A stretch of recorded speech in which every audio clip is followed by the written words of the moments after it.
Oi, gente. Graça e paz do nosso Senhor Jesus Cristo. Tudo bem com vocês? Gente, eu trouxe aqui, vamos iniciar nosso momento com Deus. Eu trouxe aqui para compartilhar com vocês uma oração. O nome dessa oração é Adore Deus na Quietude. E a oração diz assim: Pai, obrigado por podermos estar mais um dia em Tua presença. Reconheço que nem sempre te percebo nos momentos de silêncio e rotina.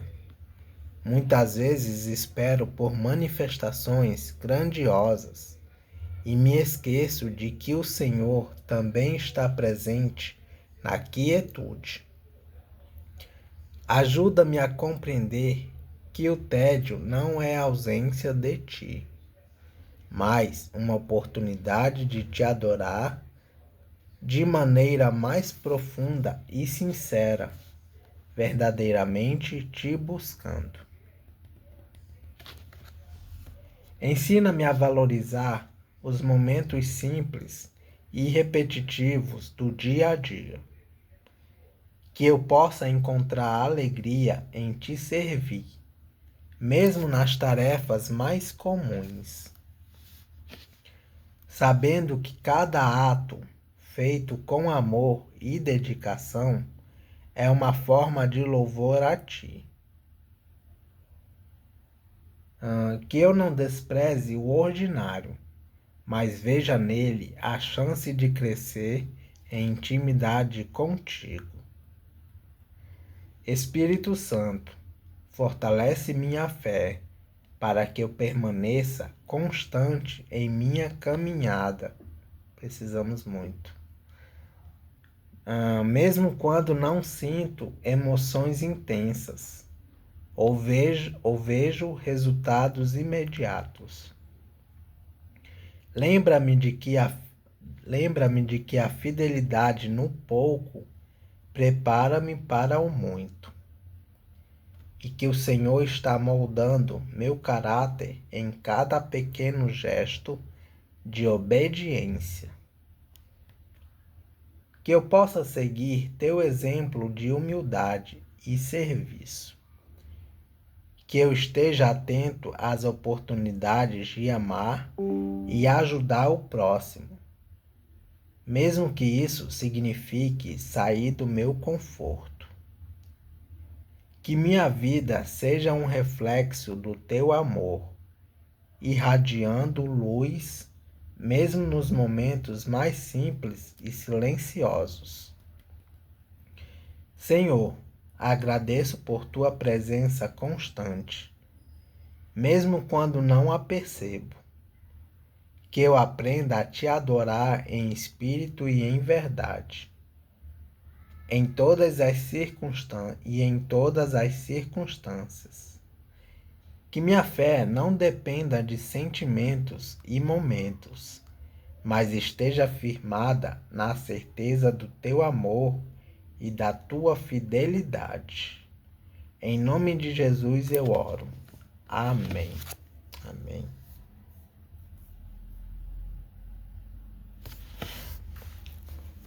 Vamos ler o devocional de Charles Spurgeon. E o devocional hoje é referente a Salmo capítulo 30, versículo 5.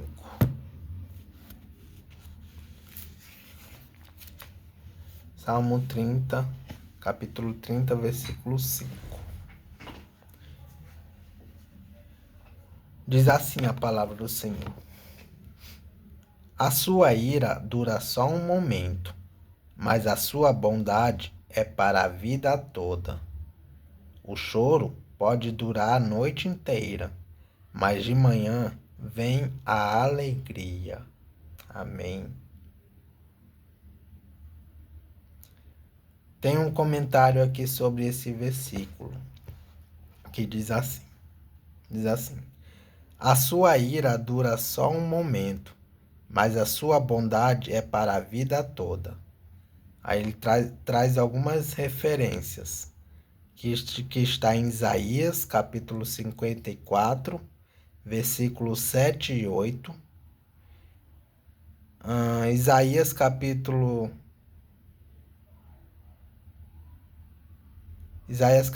60, versículo 10. Lamentações, capítulo 3, versículo 31 e 32. E a palavra de manhã, referência a Salmo 90, versículo 14. É isso. E o devocional em Spurgeon diz assim: Cristão, se você está numa noite de provação, pense no amanhã. Anime seu coração com a ideia da volta do seu Senhor. Amém. Seja paciente, pois eis que ele vem descendo em nuvens. Seja paciente. O lavrador espera até colher a safra. Seja paciente, pois você sabe quem falou. E eis que venho sem demora, e comigo está o galardão que tenho para retribuir a cada um, segundo as suas obras. Se nunca esteve tão infeliz como agora, lembre-se de que, no máximo, mais alguns sóis passarão, e pousarás na terra de Canaã. Sua cabeça pode estar coroada com problemas espinhentos agora, mas ela usará uma coroa de estrelas em breve. Sua mão pode estar cheia de preocupações. Logo ela tocará as cordas das harpas do céu. Suas vestes podem estar sujas de poeira agora, mas elas ficarão brancas aos poucos.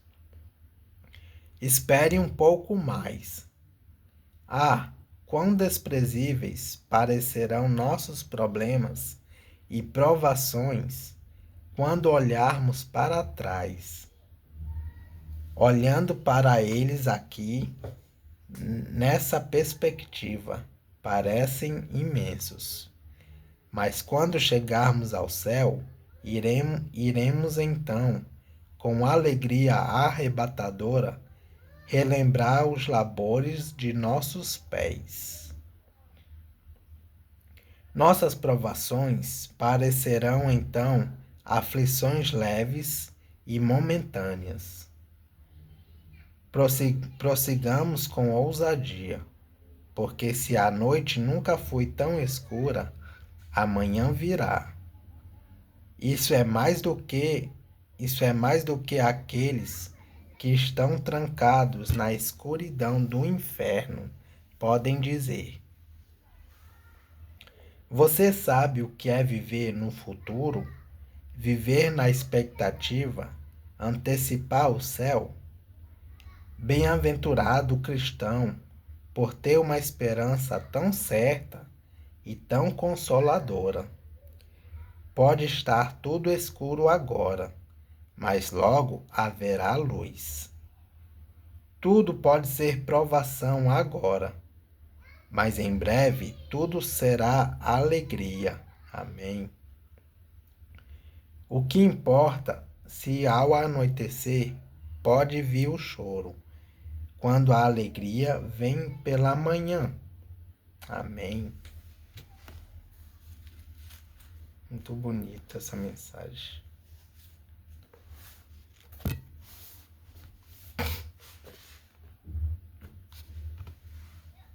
Vamos continuar a leitura em 2 Crônicas,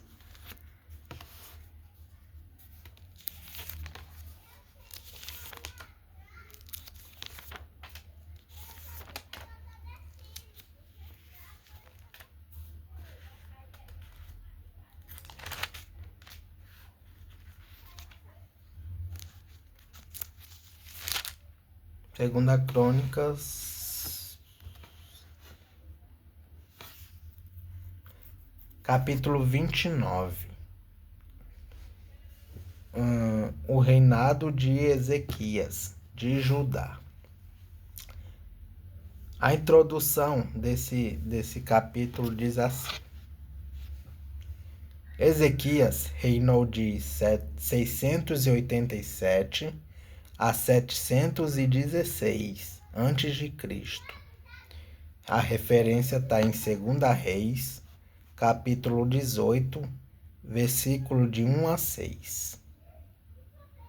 1 e 6, aliás.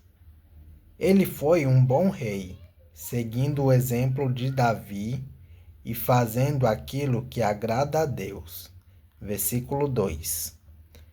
A história dele, que vai até o final do capítulo 32, é uma das mais longas que aparecem em Crônicas, só perdendo para as histórias de Davi e Salomão.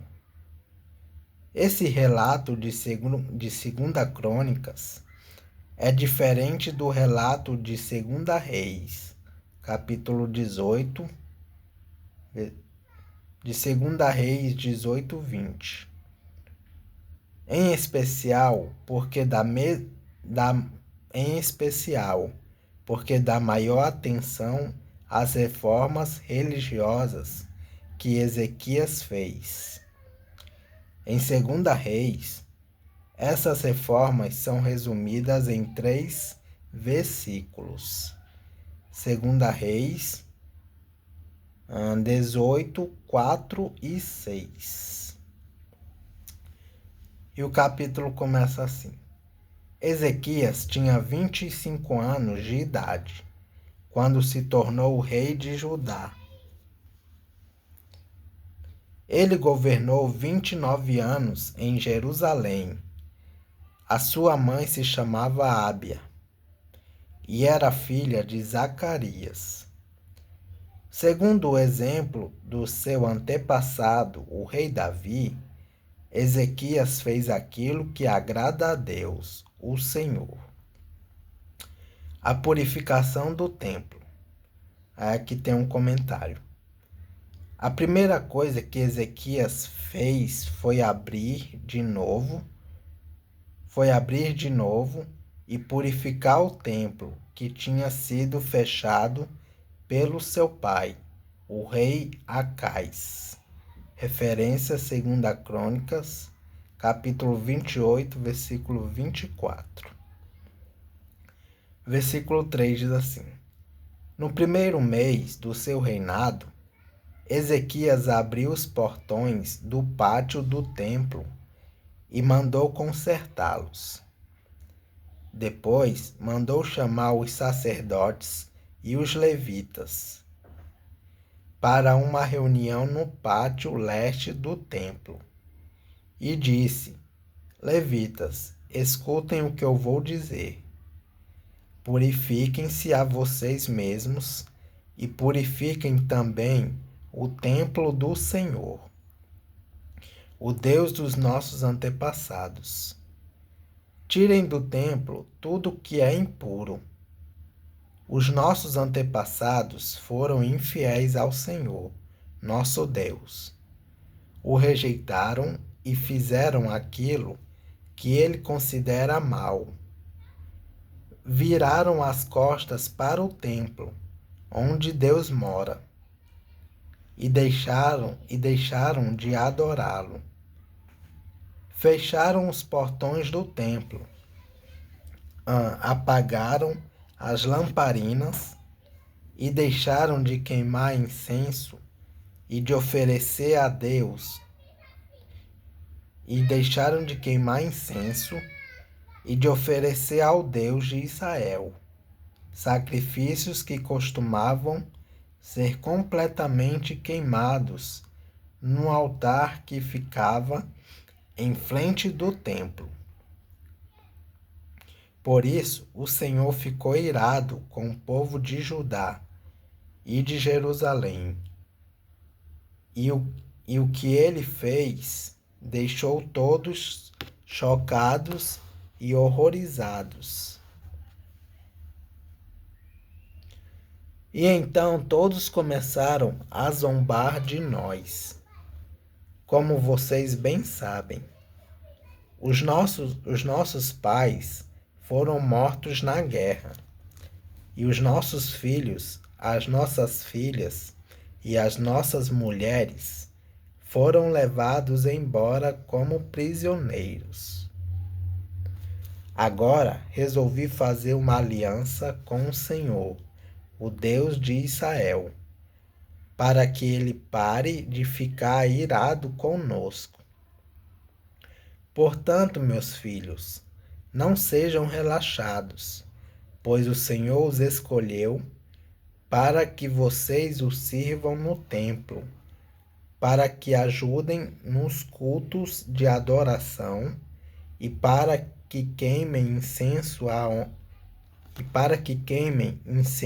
em honra dele. Estavam ali os seguintes levitas: do grupo de Coate, Maate, filho de Amazai, e Joel, filho de Azarias. Do grupo de Merari, Quis, filho de Abide, e Azarias, filho de Jealelel. Do grupo de Gerson, Joá, filho de Zima, e Éden, filho de Joá. Do grupo de Elisafã, Sinri e Jeuel. Do grupo de Asaf, Zacarias e Matanias. Do grupo de Emã, Jeuel e Simei. Do grupo de Gedutum, Semaías e Uziel. Esses homens mandaram chamar os outros levitas, e todos eles se purificaram. Depois, de acordo com o que o rei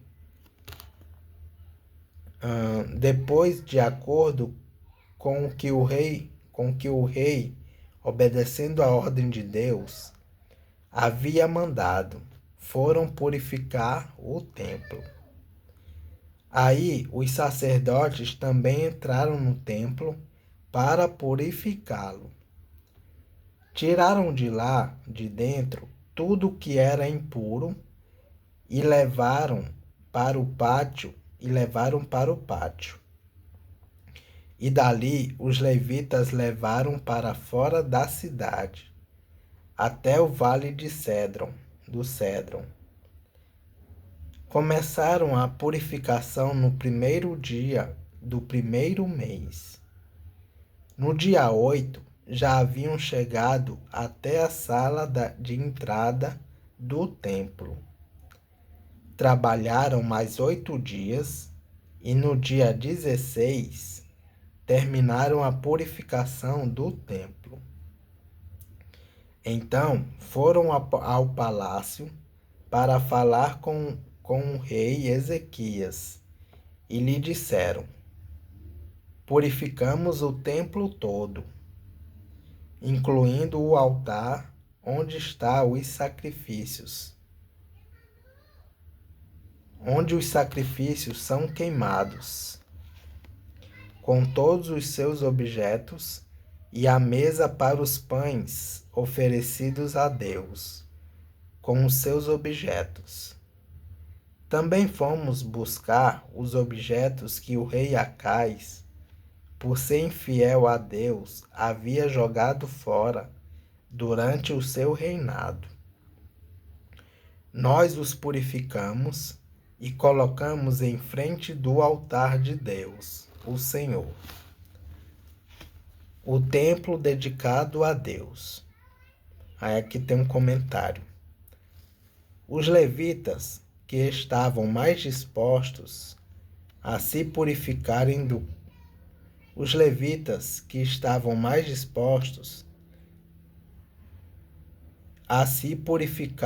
do que os sacerdotes. Versículo 34. assumiram a liderança na cerimônia em que o templo foi outra vez dedicado a Deus. Versículo 20. No dia seguinte, Ezequias se levantou bem cedo, mandou chamar as altas autoridades de Jerusalém e foram juntos ao templo.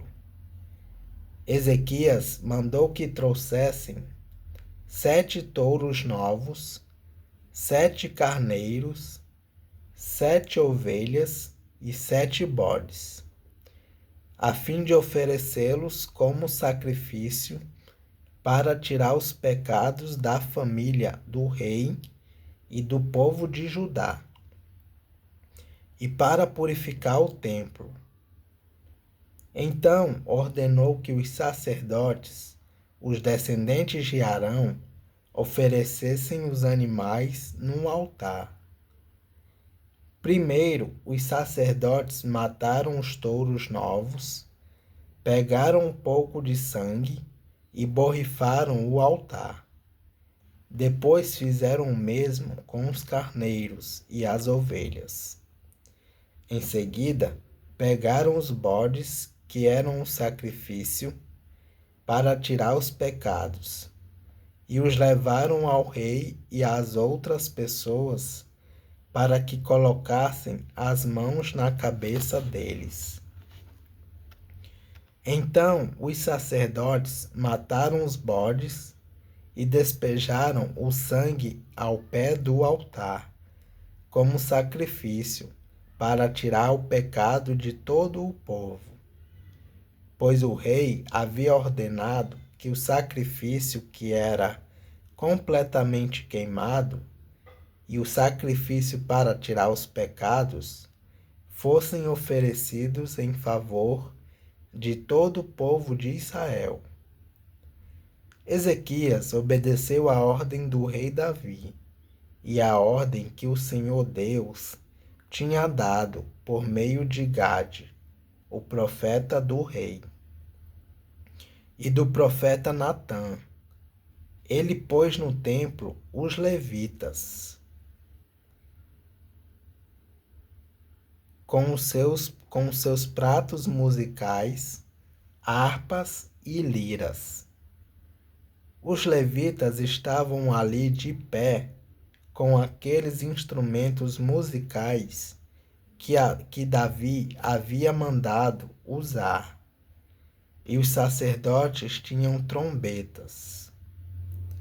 Ezequias ordenou que oferecessem no altar o sacrifício que ia ser completamente queimado.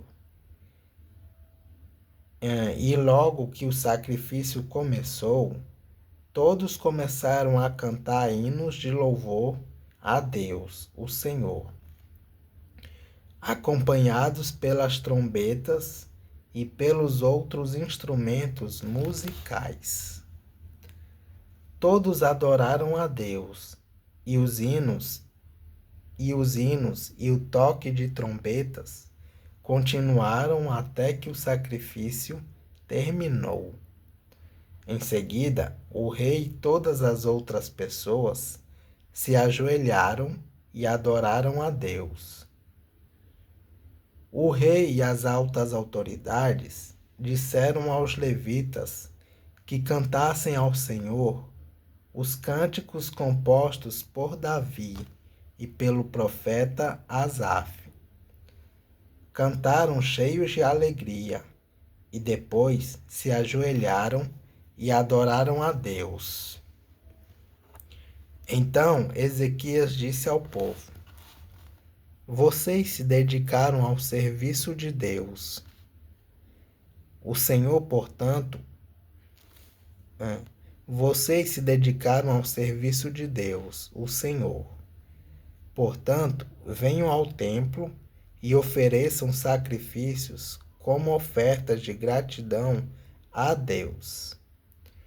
O povo fez o que o rei mandou, e alguns, por vontade própria, apresentaram sacrifícios para serem completamente queimados. Esses sacrifícios Para esses sacrifícios, ofereceram a Deus 70 touros novos, 100 carneiros e 200 ovelhas. Para as ofertas de gratidão, foram oferecidos 600 touros e 3.000 carneiros. Não havia sacerdotes em número suficiente para tirar a pele dos animais que estavam sendo sacrificados. E por isso os levitas os ajudaram até terminarem os sacrifícios. A essa altura, outros sacerdotes já se haviam purificados. Os levitas estavam mais dispostos a se purificarem do que os sacerdotes. Além dos muitos animais que foram completamente queimados, houve também a oferta da gordura dos animais, oferecidos como ofertas de paz. E houve as ofertas de vinho, que acompanhavam os sacrifícios, que eram completamente queimados. Assim começou de novo o culto no templo. Ezequias e todo o povo ficaram alegres com o que Deus havia feito por eles, pois tudo isso aconteceu muito depressa. Amém. Vamos aqui para alguns comentários e algumas referências do capítulo 29. Capítulo 29, versículo 4. Uma reunião no pátio leste do templo. A reunião aconteceu ali porque o templo ainda não havia sido purificado. Versículo 5.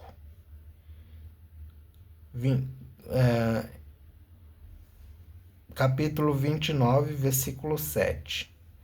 Apagaram as lamparinas. Elas deveriam ter ficado acesas todos os dias, desde a tarde até de manhã. Referência Êxodo, capítulo 27, versículo 20 e 21. E Levíticos, versículo 24, ou capítulo 24, versículo 1 e 4. Referência, o comentário do capítulo 29, versículo 8. Chocados e horrorizados, começaram a zombar de nós. Referência Deuteronômio, capítulo 28, versículo 25.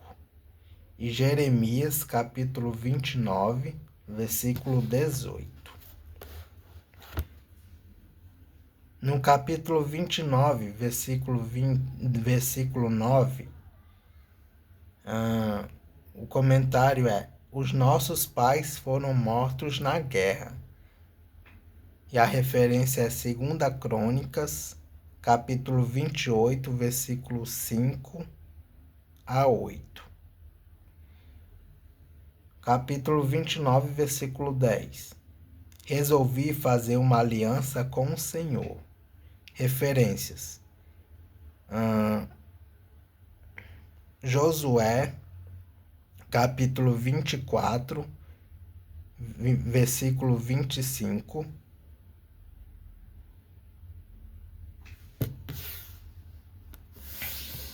Josué, capítulo 24, versículo 25.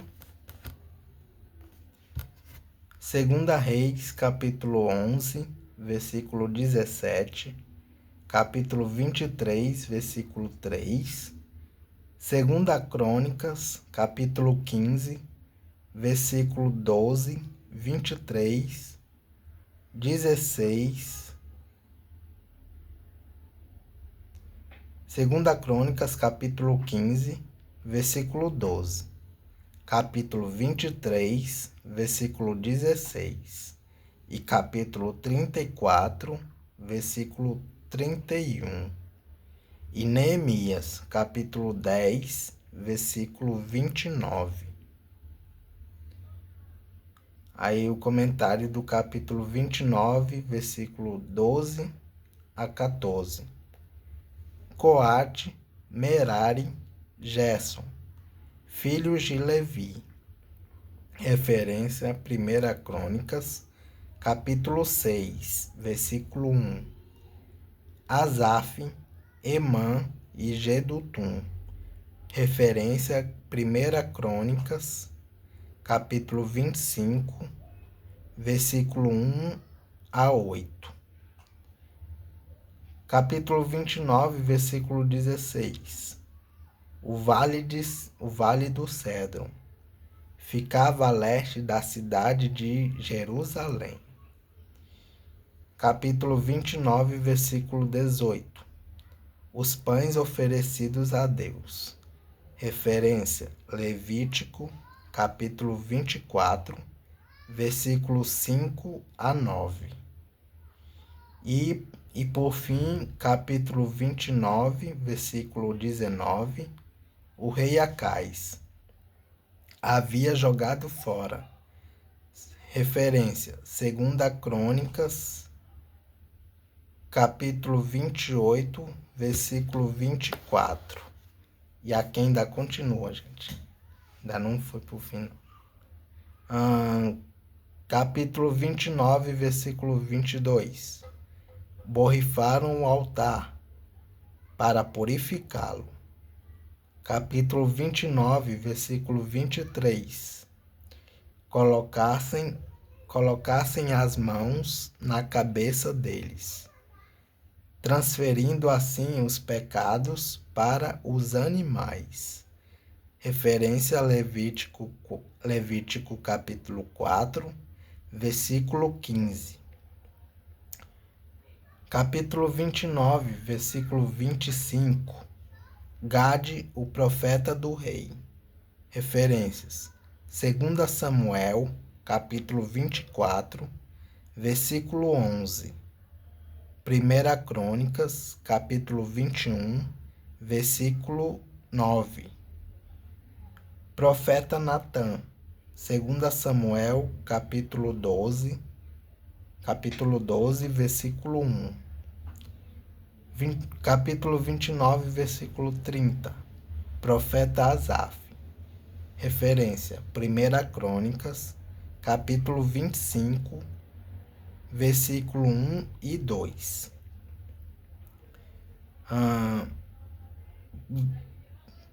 Capítulo 29, versículo 34. Os levitas se purificarem. 1 Crônicas, capítulo 15, versículo 12. E por fim, capítulo 29, versículo 35. Ofertas de paz. Referência: 2 Crônicas, capítulo 7 e versículo 7. É isso, gente.